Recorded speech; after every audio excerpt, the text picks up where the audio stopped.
Chapter 16. When David was a little past the top of the mountain, there was Ziba, the servant of Mephibosheth, who met him with a couple of saddled donkeys, and on them 200 loaves of bread, 100 clusters of raisins, 100 summer fruits, and a skin of wine. And the king said to Ziba, "What do you mean to do with these?" So Ziba said, "The donkeys are for the king's household to ride on, the bread and summer fruit for the young men to eat, and the wine for those who are faint in the wilderness to drink." Then the king said, "And where is your master's son?"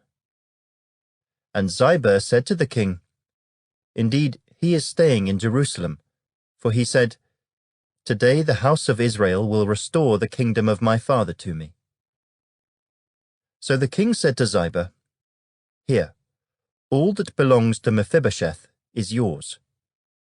And Ziba said, "I humbly bow before you, that I may find favor in your sight, my lord, O king."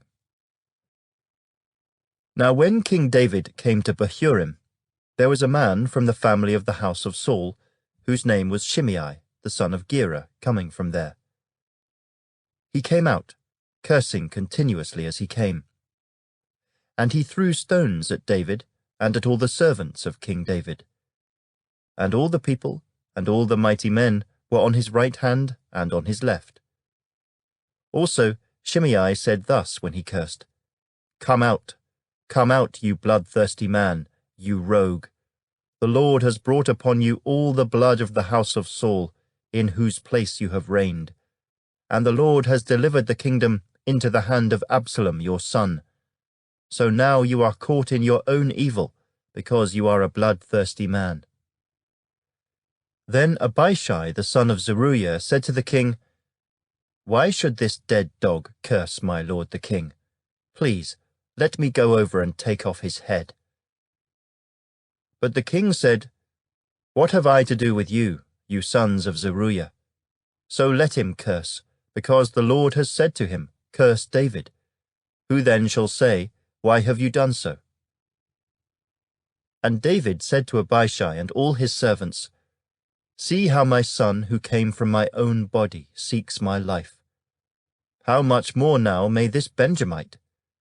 Let him alone, and let him curse, for so the Lord has ordered him. It may be that the Lord will look on my affliction, and that the Lord will repay me with good for his cursing this day."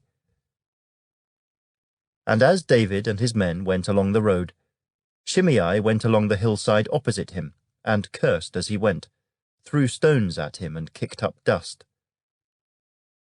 Now the king and all the people who were with him became weary, so they refreshed themselves there. Meanwhile, Absalom and all the people, the men of Israel, came to Jerusalem, and Ahithophel was with him. And so it was, when Hushai the Archite, David's friend, came to Absalom, that Hushai said to Absalom, "Long live the king! Long live the king!"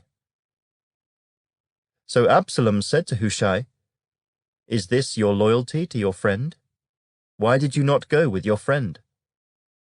And Hushai said to Absalom, "No, but whom the Lord and this people and all the men of Israel choose, his I will be, and with him I will remain.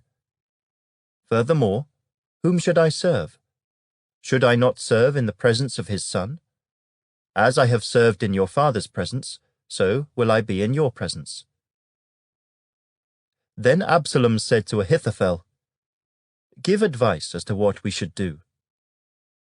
And Ahithophel said to Absalom, "Go into your father's concubines, whom he has left to keep the house, and all Israel will hear that you are abhorred by your father.